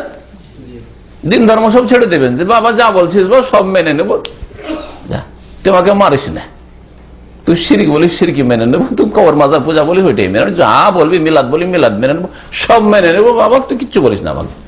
আমাদের ইমান এত দুর্বল, ওই জন্য আল্লাহ পাক এরকম পরীক্ষা ফেলার নাম নেই। যত যার ইমান মজবুত হবে তত বেশি তার পরীক্ষা হবে। লেখক রহমতুল্লাহ আলাই এই আয়াত দিয়ে অধ্যায় কায়েম করে কিতাবুত তাওহীদে যে কথাটি বুঝাতে চেয়েছেন যে যারা কবর পূজারী তাদের খণ্ডন রয়েছে কোরআন এবং হাদিসে, নবী সাল্লাল্লাহু আলাইহি সাল্লামের জীবনীতে। কারণ কবর পূজারীরা মনে করে যে নবীরা এবং ওলিরা, আম্বিয়া এবং আউলিয়া কেরাম, এরা আম্বিয়া কেরাম আউলিয়া কেরাম এরা লাভ লোকসানের মালিক, এরা ইচ্ছা করলে উপকার করতে পারে, হ্যাঁ, এরা ক্ষতি করতে পারে, লাভ লোকসানের মালিক। লাভ লোকসানের মালিক যদি আম্বিয়া আউলিয়ারা হতেন তো প্রথম এর ভাগীদার হইতেন, হকদার হইতেন কে? সবচেয়ে শ্রেষ্ঠ নবী রাসূলুল্লাহ সাল্লাল্লাহু আলাইহি সাল্লাম, তাই না? রাসূলুল্লাহ সাল্লাল্লাহু আলাইহি সাল্লাম চাচার উপকার করতে পারলেন না যে একে জাহান্নাম থেকে উঠিয়ে দিই, বেঁচে থাকা কালীনও পারলেন না যে একে কলমাটা পড়িয়ে দিই তাহলে জাহান্নাম থেকে উঠিয়ে নিব। আর যখন সে মারা গেল তারপরেও দোয়া করে আল্লাহর কাছে মার্জনা কামনা করে উঠিয়ে নি জাহান্নাম থেকে, তাও তো পারলেন না। পারলেন? তাহলে সবচেয়ে শ্রেষ্ঠ রাসূল যদি লাভ লোকসানের মালিক না হতে পারেন, তাহলে অন্য নবীরা কেমন করে হইতে পারেন? নবীগণ যদি লাভ লোকসান কারো না করে দিতে পারেন, একমাত্র আল্লাহ পাক লাভ লোকসানের মালিক, ক্ষয়ক্ষতির মালিক, ভালো মন্দের মালিক। যদি নবীরাই না হইতে পারেন, তাহলে আবার ওলি যাদেরকে বলছেন তারাই কি করে হইতে পারে? হ্যাঁ, গৌস কুতুব সম্পর্কে এইসব শিরকি আকীদা, কেন এগুলো শিরকি আকীদা নয়? ওই মৃত ব্যক্তি যার কবরের কাছে গিয়ে মনে করছেন এখানে গেলে পাওয়া যায়, এখানে গেলে লাভ হয়, এখানে গেলে উপকার হয়, মনের কামনা বাসনা পড়ে, এগুলো কোথায় পেলেন? তাহলে আম্বিয়া রাসূলগণ যেখানে জীবিত অবস্থায় দিতে পারেননি। তারপরে ওইটা আরেকটা পয়েন্ট, একটা হচ্ছে মানুষের ইন্তেকালের পরে, আর আরেকটা হচ্ছে বেঁচে থাকার। রাসূলুল্লাহ সাল্লাল্লাহু আলাইহি ওয়াসাল্লাম বেঁচে আছেন, জীবদ্দশায় চাচার উপকার করতে পারলেন না বেঁচে থাকাকালীন, তাহলে মওতের পরে কি করে উপকার করতে পারেন? আর তিনি যদি না পারেন, না বেঁচে থাকা অবস্থায়, না জীবিত অবস্থায়, তাহলে অন্যরা আবার মরে যাওয়ার পরে কি করে উপকার করতে পারে? যে পাকা কবরের কাছে গিয়ে আশা করছেন যে এখানে গেলে ফয়েজ হাসিল হয়, ফয়েজ বহে আসে, বুজুর্গানি দিনে কবর থেকে ফয়েজ বহে আসে। এটা তো যারা নিজে মনে করে যে আমরা সহি আকীদার লোক, আমরা ওই কবর মাজার, তারাও তো এই শিরকি আকীদা রাখে। কি করে এটা হইতে পারে? যদি তাই হইতো তো রাসূলুল্লাহ সাল্লাল্লাহু আলাইহি ওয়াসাল্লাম জীবদ্দশায় দিতে পারতেন, ওই ফয়েজ দিয়ে একবার অন্তরকে আবু তালেব দিতেন, আলোকিত করে চমকিয়ে দিতেন আবু তালেবের অন্তরকে। তখন গেল কোথায় ফয়েজ? রাসূলুল্লাহ সাল্লাল্লাহু আলাইহি ওয়াসাল্লাম ফয়েজ গুলো গেল কোথায়? বলছেন নবী করিম সাল্লাল্লাহু আলাইহি ওয়াসাল্লাম তার চাচাকে হিদায়াত করার জন্য কত যে চেষ্টা করেছেন, কিন্তু ফালাম ইয়াতায়াসসার লাহু, তা সহজ সাধ্য হয়নি, সেটা জুটেনি।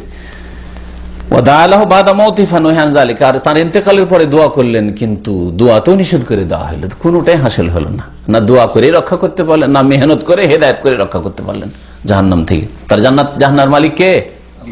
একমাত্র আল্লাহ, একমাত্র আল্লাহ জান্নাত জাহান্নামের মালিক। তাহলে যারা এই ইতিকাদ রাখে যে নবী করিম সাল্লাল্লাহু আলাইহি ওয়াসাল্লাম মুখতারিকুল, ভারত উপমহাদেশে শিরকি আকীদা আছে, নবী সাল্লাল্লাহু আলাইহি ওয়াসাল্লাম কি মুখতারিকুল, মানে সবকিছুর ইখতিয়ার, ক্ষমতা তার হাতে, জান্নাত তার হাতে, জাহান্নাম তার হাতে, জান্নাত জাহান্নামের বাদশাহী। তারপর আমাদের দেশে আরেকটা কথা আছে, নবী সাল্লাল্লাহু আলাইহি ওয়াসাল্লাম সম্পর্কে বলে দো জাহানের বাদশাহ। এটা কথা কেমন লাগে? মানে দো জাহানের বাদশাহ, দো জাহানের বাদশাহী যদি হয় তো বাদশাহ দিতে পারে না? বলেন দেখি, দো জাহানের বাদশাহ মানে দুনিয়ার বাদশাহ, আখিরাতের বাদশাহ। তো দুনিয়াতে নবী করিম সাল্লাল্লাহু আলাইহি ওয়াসাল্লাম আবু তালেবকে বাদশাহ হওয়া সত্ত্বেও হিদায়াতটা দিতে পারলেন না। আবার আখিরাতে দো জাহানের বাদশাহ বলছেন, আখিরাতেরও তিনি বাদশাহ, তো আখিরাতে জাহান্নাম থেকে জান্নাতে নিয়ে যেতেন, তাও তো হলো না, মাফটাও হলো না, তো কি করে জান্নাতে নিয়ে যাবেন? হ্যাঁ, সবচাইতে হালকা আযাব, শাফাআতের আলোচনাটা আগামী সপ্তাহে করব, এতেই শাফাআতের আলোচনা আছে। সুপারিশ, সবচাইতে হালকা আযাব জাহান্নামে হবে নবী করিম সাল্লাল্লাহু আলাইহি ওয়াসাল্লামের এই চাচাকে, এই আবু তালেবকে, কিন্তু জাহান্নাম থেকে কোনোদিন বের হতে পারবেন না। হালকা আযাব হবে। হালকা আযাবটা কি হবে? নবী করিম সাল্লাল্লাহু আলাইহি ওয়াসাল্লাম হাদিস রয়েছে যে আমার চাচার কি হবে? জুতা হবে জাহান্নামের আগুনের, ইয়াগলি মিনহুমা দিমাগুহু। আর ওই জুতার কারণে জাহান্নামের, যে শুধু জুতা, গোটা শরীরে কিন্তু জাহান্নাম নাই, আগুন নাই, এগুলো তো আগুন নেই, নেই। ওই দুটো জাহান্নামের জুতাতে আমার চাচার মগজ টকবক করে ফুটবে, ভাতের হাঁড়িতে পাত্রে যেমন টকবক করে ফুটে, দুনিয়ার আগুনে ওর চাইতে কত বেশি যে ফুটবে আল্লাহ পাক বলেন, ইয়াগলি মিনহু দিমাগু, তার দিমাগ মগজ টকবক করে ফুটবে। এটা হলো সবচেয়ে হালকা আযাব। তাহলে বেনামাজিদের আযাব কত কঠিন হবে চিন্তা করুন দেখি। যারা শিরক করে মারা যায় তাদের আযাব কত কঠিন হবে। সবচেয়ে হালকা আযাব বলার যদি এই অবস্থা হয়, তারপরে কি মুসলিম বেনামাজি থাকতে পারে? তারপরে মুসলিম আবার শিরক করে মারা যেতে পারে? রাসূলুল্লাহ সাল্লাল্লাহু আলাইহি ওয়াসাল্লাম যে কোন মানুষকে গন্তব্য স্থানে পৌঁছে দিয়ে হেদায়েত অন্তরে নামিয়ে দেবেন, এই ক্ষমতা রাসূলুল্লাহ সাল্লাল্লাহু আলাইহি ওয়াসাল্লামের ছিল না। যদি রাসূলুল্লাহ সাল্লাল্লাহু আলাইহি ওয়াসাল্লামের না থাকে, তাহলে কোন পীরের কি করে হইতে পারে, ওলির কি করে হইতে পারে?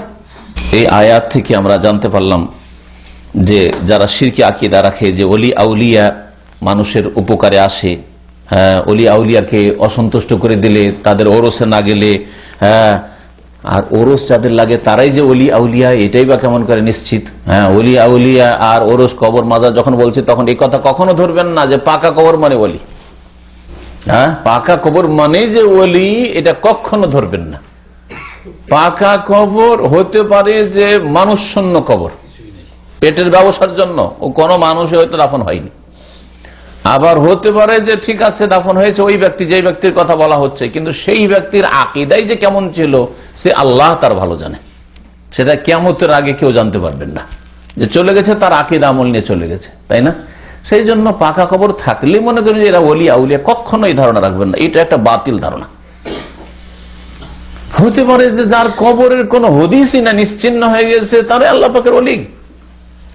আল্লাহ পাকের ওলি মানে আল্লাহ পাকের বন্ধু। প্রত্যেক মুমিন মুত্তাকি আল্লাহ ভীরু সৎকর্মশীল আল্লাহ পাকের ওলি। আর এই ময়দানে যে যত বেশি ঝাঁপ দিতে পেরেছে আল্লাহর দিকে, যে যত বেশি অগ্রগামী হয়েছে, সে তত বড় আল্লাহ পাকের। এই জন্য সবচেয়ে বড় আল্লাহ পাকের ওলি, বন্ধু, দোস্ত আম্বিয়া রসুলগণ। হ্যাঁ, মোহাম্মদ রসুল্লাহ সাল্লাম, ইব্রাহিম খলিলুল্লাহ, তারপরে অন্যান্য আম্বিয়া কিরাম রসুলগণ, আর তারপরে সাহাবায়ে কেরাম। সবচেয়ে বড় আল্লাহ পাকের ওলি, শ্রেষ্ঠ রসুল যখন মোহাম্মদ সাল্লাল্লাহু আলাইহি সাল্লাম, তাহলে তার সাথী সঙ্গীগণ সাহাবায়ে কেরাম সবচেয়ে শ্রেষ্ঠ আল্লাহ পাকের ওলি। কিন্তু আমাদের বিদাতি সমাজে কখনো তো কথা বলা হয় না আবু বকর আল্লাহর বড় ওলি ছিলেন, ওমর আল্লাহর বড় ওলি ছিলেন, ওলিয়ে কামেল ছিলেন, ওসমান আল্লাহ ওলিয়ে কামেল ছিলেন, আলী রাজি ওলিয়ে কামেল ছিলেন। বলা হয় আশরাম বাসা ওলিয়ে কামেল ছিলেন। ওলিয়ে কামেল কে? গৌসুল আজম আব্দুল কাদের জিলানী, খাজা মঈনুদ্দিন চিশতি, শাহজালাল, আটরজি, মাইজ ভান্ডারী, এগুলো ওলিয়ে কামেল। লা হাওলা ওয়ালা কুওয়াতা ইল্লা বিল্লাহ। ওলি কি ছিল না? আসল ওলিদের কি ছিল না? ওলি আউলিয়া না কোনো কিছু নিয়ন্ত্রণ করতে পারে, না বেঁচে থাকা অবস্থায়, না মওতের পরে, বরং নিয়ন্ত্রণের মালিক একমাত্র আল্লাহ পাক রব্বুল আলামিন। নিয়ন্ত্রণই যদি ওলি আউলিয়ার হাতে থাকতো, তো নবী সাল্লাল্লাহু আলাইহি সাল্লাম আবু তালেবের অন্তরটাকে নিয়ন্ত্রণ করতে পারলেন না? ওটাও তো নিয়ন্ত্রণ। অন্তরটাকে আমি নিয়ন্ত্রণ করিলাম ক্ষমতা থাকলে, এটা রাসূলুল্লাহ সাল্লাল্লাহু আলাইহি ওয়াসাল্লাম করতে পারলে ছাড়তেন? তোর অন্তরের নিয়ন্ত্রণ একমাত্র আল্লাহ পাকের হাতে। এই জন্য রাসূলুল্লাহ সাল্লাল্লাহু আলাইহি ওয়াসাল্লাম আবু তালেবকে হেদায়েত করতে পারেননি। এই আয়াত দ্বারা জানতে পারলাম যে হেদায়েত আল্লাহ পাকের তৌফিক একমাত্র আল্লাহ পাকের হাতে, বিয়াদিল্লাহ সুবহানাহু। এই আয়াত দ্বারা আরো জানতে পারলাম যে আল্লাহ পাক রব্বুল আলামিন মহাজ্ঞানী। ওয়া হুয়া আ'লামু, আল্লাহ সবচেয়ে বেশি জানেন যে কে হেদায়েত পাওয়ার যোগ্য। আমরা হয়তো মনে করছি যে এই লোকটি সবচেয়ে ভালো মানুষ, কিন্তু আল্লাহ জানেন যে এ ভালো না, আরেক লোক ভালো। হ্যাঁ, আপনি বাহ্যিক কয়েকটা জিনিস হয়তো দেখে আপনি মনে করছেন, কিন্তু আল্লাহ পাক রব্বুল আলামিন সম্যক জ্ঞানী, তিনি আলিম, তিনি খাবির। এই আয়াতে আল্লাহ পাকের হেকমত প্রমাণিত হয় যে আল্লাহ পাকের প্রত্যেকটি কাজে হেকমত আছে। এমন নয় যে আল্লাহ পাকের উপর আবু তালেব এত দরদি ছিল নবীর আর হেদায়েত করলেন না, তো আল্লাহ পাকের জুলুম হয়ে গেল নাকি? আল্লাহ পাকের এতে হেকমত নিশ্চয়ই, হ্যাঁ, গুরু রহস্য আছে, এতে তত্ত্ব আছে, হেকমত আছে। যে হেকমত আল্লাহ পাক জানেন, তুমি জানো না। এই আয়াত স্পষ্ট করে যে আল্লাহ ছাড়া অন্যের সাথে যাতে করে আমাদের অন্তরের সম্পর্ক না হয়। হেদায়েতের মালিক আল্লাহ, হ্যাঁ, লাভ লোকসানের মালিক আল্লাহ, দাতা আল্লাহ, হ্যাঁ, সবকিছু আল্লাহর পক্ষ থেকে আসে। হাদিস থেকে যা জানতে পারলাম তা হচ্ছে যে মুশরিক কো যদি হয়, তাহলে মুশরিকেরও আপনি পরিচর্যার জন্য বা বিমার পুরসির জন্য, অসুস্থ অবস্থায় সাক্ষাতের জন্য যেতে পারেন না। জানা গেল না? রাসূলুল্লাহ সাল্লাল্লাহু আলাইহি ওয়াসাল্লাম চাচা আবু তালেব মুশরিককে অসুস্থ অবস্থায় দেখতে গেলেন না? আর রাসূলুল্লাহ সাল্লাল্লাহু আলাইহি ওয়াসাল্লাম যা করেছেন তা আমাদের জন্য শরীয়ত। সুতরাং আপনার বাপ চাচাই হোক আর আপনার কোম্পানির কোন মুশরিক, এমনকি যদি কোনো হিন্দুও থাকে, ইহুদি খ্রিস্টানও থাকে আপনার কোম্পানিতে, আর বেচারা অ্যাক্সিডেন্ট হয়েছে, অসুস্থ হয়েছে, হাসপাতালে দেখতে যান, শরীয়তের এটা মাসলা আপনার সামনে আসলো, তো কাফের। আর আমাদের বাঙালি মানুষ তো অনেকে মনে করে কাফের মানে মালাউন, কাফের মানে যতক্ষণ বেঁচে আছে মালাউন বলবেন, লানতেরই কাজ অবশ্যই, কিন্তু মালাউন মানে চিরকালের জন্য তার উপরে লানত অভিশাপ হইতে পারে, হেদায়েত হয়ে যেতে পারে। সেই জন্য যতক্ষণ বেঁচে আছে বলা যাবে না যে নিশ্চিত সে মালাউন। আপনার জন্য মাসলা স্পষ্ট হয়ে গেল একটা হাদিস থেকে যে রাসূলুল্লাহ সাল্লাল্লাহু আলাইহি ওয়াসাল্লাম মুশরিককে দেখতে গেছেন অসুস্থ অবস্থায়। সুতরাং আমি হাসপাতালে যাই, আর ক্যাম্পে যাই, আর গ্রামে যাই, আর যে কোনো জায়গায় যাই, যে কোনো মানুষকে অসুস্থ হলে মুসলিম হোক অমুসলিম হোক দেখতে যাওয়া শরীয়তে জায়েজ। বরং দেখতে গেলেই হয়তো তাকে ইসলামের দিকে আকৃষ্ট করতে পারবেন। নবী সাল্লাল্লাহু আলাইহি ওয়াসাল্লাম মদিনায় আরেকটা ঘটনা, একটা বালককে, ইহুদির বালককে, সহিহ বুখারীর হাদিস আছে, দেখতে গেছেন অসুস্থ অবস্থায়। দেখতে গিয়ে নবী সাল্লাল্লাহু আলাইহি ওয়াসাল্লাম ছেলেটাকে অবস্থা জিজ্ঞেস করার পরে বললেন, তুমি কালেমা পড়ে নাও, পড়ে নাও। না ছেলে না বালক বাপের দিকে দেখছে, বাপ কি বলে, রাগে না কি করে না করে। তখন বাপ দেখছে ছেলে তোমার মারাই যাচ্ছে, আর আমার স্বজাতি ইহুদিরাই দেখতে আসেনি আমার ছেলেকে, আর রাসূলুল্লাহ সাল্লাল্লাহু আলাইহি ওয়াসাল্লাম দেখতে এসেছে। আতে আবুল কাসেম, আমি মানি আর না মানি, তুই আবুল কাসেমের কথা মেনে নাও, কলেমা পড়েই নাও। বাপ বলতে ছেলেকে তুই আবুল কাসেমের কথা শুনে নে, মানে রাসূলুল্লাহ সাল্লাল্লাহু আলাইহি ওয়াসাল্লামের উপনাম আবুল কাসেম, শুনে নে তুই, না কলেমা পড়ে নে। কলেমা পড়ে নিল। তাহলে একটা মুশরিককে দেখতে গেলে ফায়দা আছে, এটাও বাস্তব, নবী সাল্লাল্লাহু আলাইহি ওয়াসাল্লামের জীবনী থেকে প্রমাণ। এই জন্য আপনার কোম্পানির বা যে কোনো জায়গায় আপনার প্রতিবেশী কেউ কাফের মুশরিক যদি থাকে, অসুস্থ থাকে, তার বাড়িতে বা হাসপাতালে দেখতে গেলে হইতে পারে তার অন্তর ইসলামের দিকে আসতে পারে। আমার আত্মীয় স্বজন ভাই দেখতে আসে না, বেরাদর দেখতে আসে না, আমার জাতির লোকেরা আসে না, আর মুসলিম দেখতে এসছে, কিসের ভিত্তিতে এসছে? ইসলাম অবশ্যই ভালো দিন। এই হাদিস দ্বারা আরো জানতে পারলাম যে খারাপ সঙ্গী পথভ্রষ্ট করে। কখনো খারাপ সঙ্গী রাখবেন না। বন্ধু মহল যেন খারাপ আপনার না হয়। আপনি বন্ধুত্ব রাখবেন, চলাফেরা রাখবেন, খাতির রাখবেন ভালো মানুষের সাথে। আবু তালেবের বন্ধু মহল ছিল আবু জাহাল আর আব্দুল্লাহ বিন আবি উমাইয়া। বন্ধু মহল এসে বলছে যে কি ব্যাপার, আরে তুমি কি করে তোমার বাপের ধর্ম ছেড়ে দিবে? ভাতিজার কথা রাখলো, রাসূলুল্লাহর কথা রাখলো না, বন্ধুদের কথাই গুমরা হইলো। তাহলে খারাপ বন্ধু না গুমরা করলো?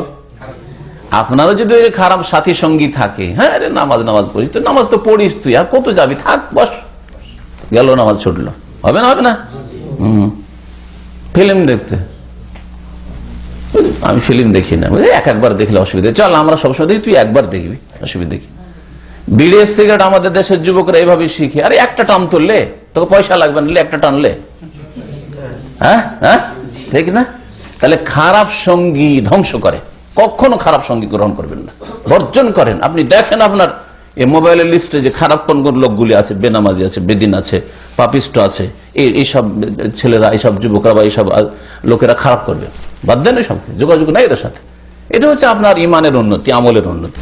এই হাদিস দ্বারা জানতে পারলাম যে লা ইলাহা ইল্লাল্লাহ কোন মন্ত্র না, মানে লা ইলাহা ইল্লাল্লাহ পড়া মানে প্রতিমা পূজা ছাড়তে হবে, কবর মাজার পূজা ছাড়তে হবে, ওলিয়া উলিয়ার পূজা ছাড়তে হবে, ওরস ছাড়তে হবে, কবর পাকা করা ছাড়তে হবে, সব বুঝতে পারলাম। কারণ আল্লাহ ছাড়া কেউ লাভ লোকসানের, ক্ষয়ক্ষতির, ভালো মন্দের মালিক নয়, এবং একমাত্র আল্লাহর ইবাদত করতে হবে। আর মুশরিকরাও ইয়ারিফুনা মানাহা, এর মানে বুঝতো, লা ইলাহা ইল্লাল্লাহ অর্থ বুঝতো।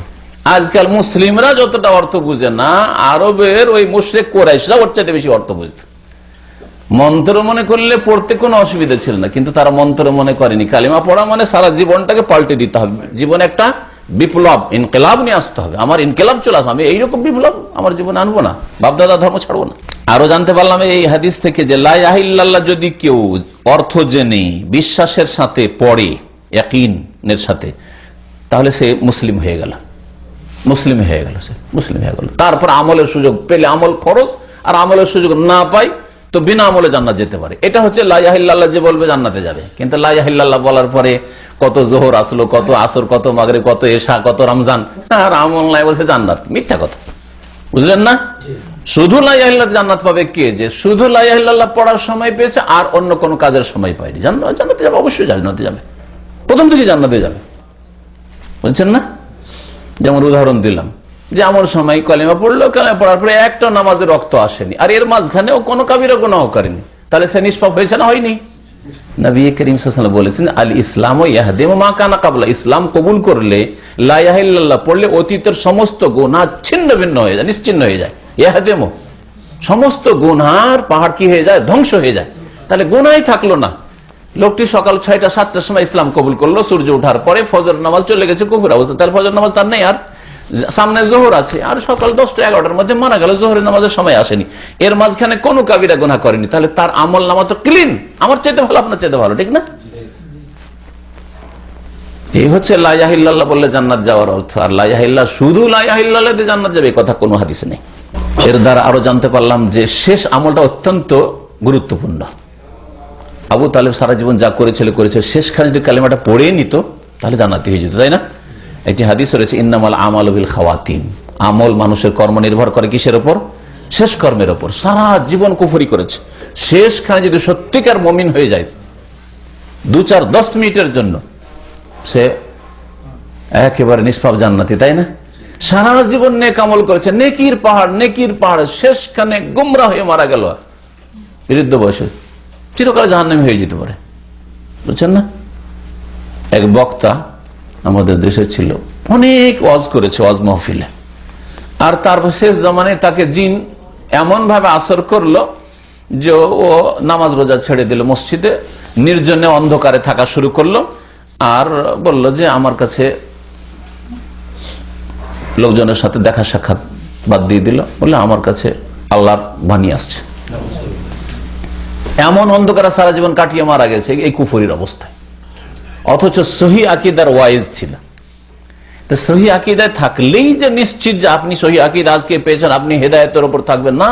এই জন্য সবসময় আল্লাহ পাকের কাছে দোয়া করতে হবে, রব্বানা লা তুযিগ কুলুবানা বা'দা ইয হাদাইতানা, আল্লাহ আমাদের হেদায়েতের পরে আমাদের অন্তরকে বাঁকা করে দিও না।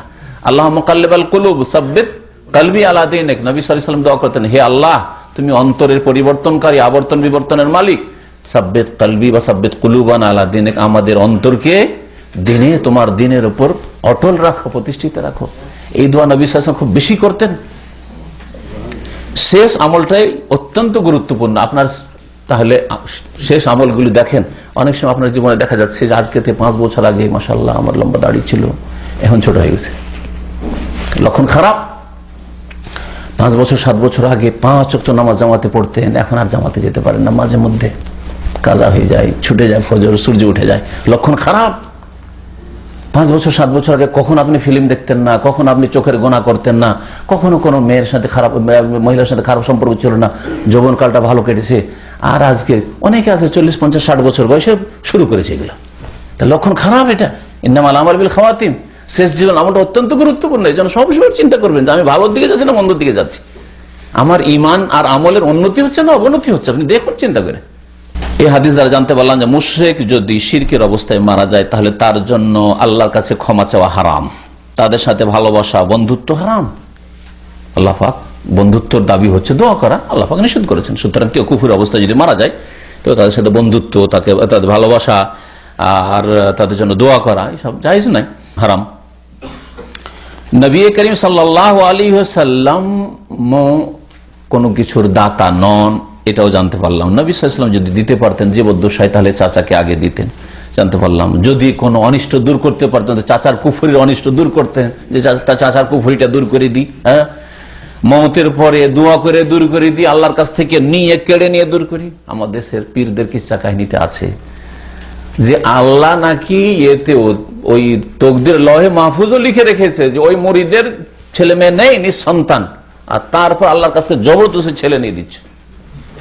কিসসা এগুলো কিতাবে আছে, পীরদের কিতাব আছে না? চিন্তা করেন যে আল্লাহ, তাহলে আল্লাহর এলেমে ছিল না যে কোনো এক সময় হবে যে আমার সাথে চাপাচাপি করবে ওই ওলি, সুতরাং আমাকে দিতে হবে, তো ওই কথাটা আল্লাহ তকদিরে লিখে রাখতেন। তার আল্লাহর অজ্ঞতা প্রমাণ পায় না যে আল্লাহ তকদিরে লিখে রাখেন এর এখন দিতে হচ্ছে।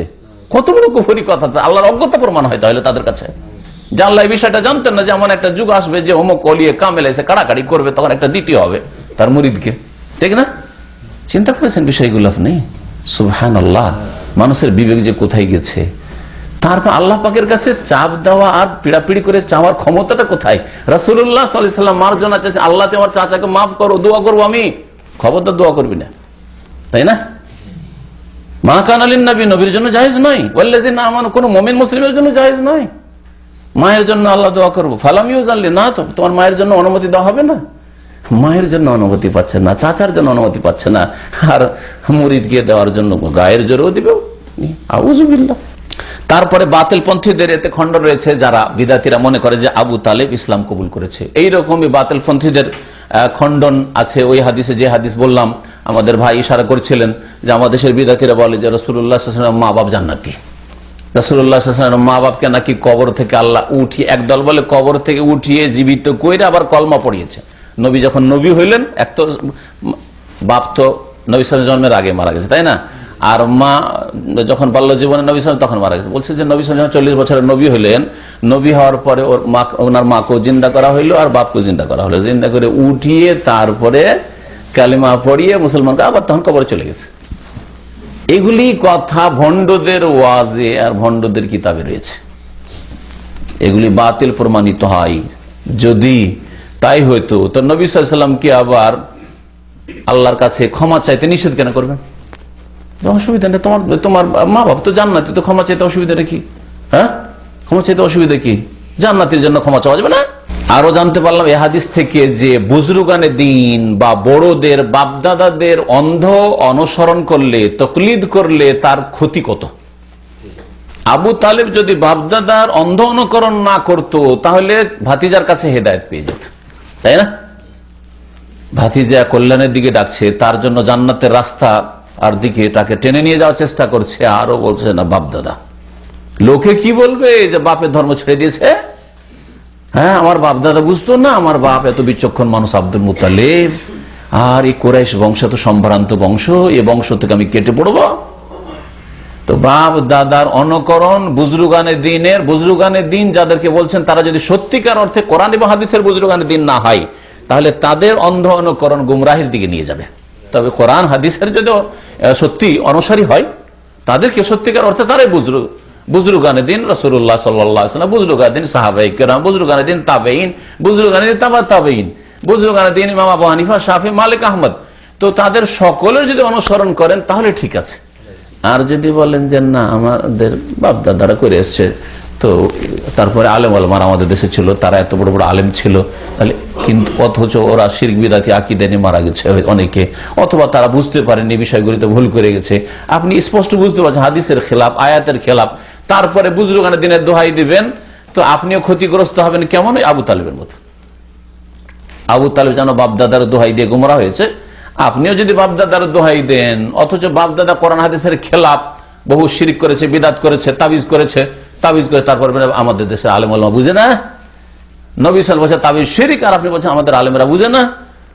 নবী সাল্লাল্লাহু আলাইহি ওয়াসাল্লাম বলছেন যে ধর্মের নামে প্রত্যেক নতুন কাজ হচ্ছে বিদআত, আর আপনি বলছেন আমাদের দেশে এত বড় বড় আলেমরা, আর টিভিতে এত বড় বড় আলেমরা, হুজুররা আসছে আর বলছে যে ঈদে মিলাদুন নবী করা খুব সওয়াবের কাজ, ওরা বুঝে না। তাহলে বাপদাদার যদি দোহাই পড়েন, তাহলে আপনার পরিণাম এই আবু তালেবের মতো হবে, আপনিও গুমরাহির উপর যাবেন। আল্লাহ পাক যেন আপনার হেফাজত করেন, আমাদের হেফাজত করেন। আল্লাহ পাক যেন আমাদের সকলে গুনাহ খাতা মাফ করে দেন। আর শুকরিয়া আদায় করি ওইসব ভাই বোনদের যারা বাইরে থেকে আমাদের আলোচনা শুনছেন, বিশেষ করে আমেরিকা থেকে আর কানাডা থেকে। আল্লাহ পাক তাদের যেন জাযায়ে খায়ের দান করেন, আর তাদের আগ্রহের আল্লাহ পাক রব্বুল আলামিন যেন উত্তম প্রতিদান বদলা দান করেন। আল্লাহ পাক রব্বুল আলামিন যেন তাদের ইলমে আমলে বরকত দান করেন। আল্লাহ পাক তাদের যেন জানমালের হেফাজত করেন, তাদের দুনিয়া এবং আখিরাতে আল্লাহ পাক হেফাজত করেন। আর সকলে যেন দোয়া করেন আল্লাহ পাকের সমস্ত ফিতনা থেকে, বালা মুসিবত থেকে আল্লাহ পাক আমাদের বাঁচিয়ে রাখেন, দুনিয়ার ফিতনা থেকে বাঁচিয়ে রাখেন, মওতের ফিতনা থেকে আল্লাহ পাক বাঁচিয়ে রাখেন। আল্লাহ পাক রব্বুল আলামিন যেন আমাদেরকে দাজ্জালের ফিতনা থেকে বাঁচিয়ে রাখেন। আল্লাহ পাক রব্বুল শিরক বিদআতের ফিতনা থেকে আল্লাহ পাক যেন আমাদের বাঁচিয়ে রাখেন। আল্লাহ পাকের কাছে দোয়া করি আল্লাহ পাক আমাদের রিজিকে যেন বরকত দান করেন, আল্লাহ আমাদের গুনাহ খাতা যেন মাফ করে দেন, আল্লাহ আমাদের সকলকে যেন জান্নাতুল ফিরদাউস দান করেন। সুবহান রাব্বিকা রাব্বিল ইজ্জাতি আম্মা ইয়াসিফুন ওয়া সালামুন আলাল মুরসালিন আলহামদুলিল্লাহি রাব্বিল আলামিন।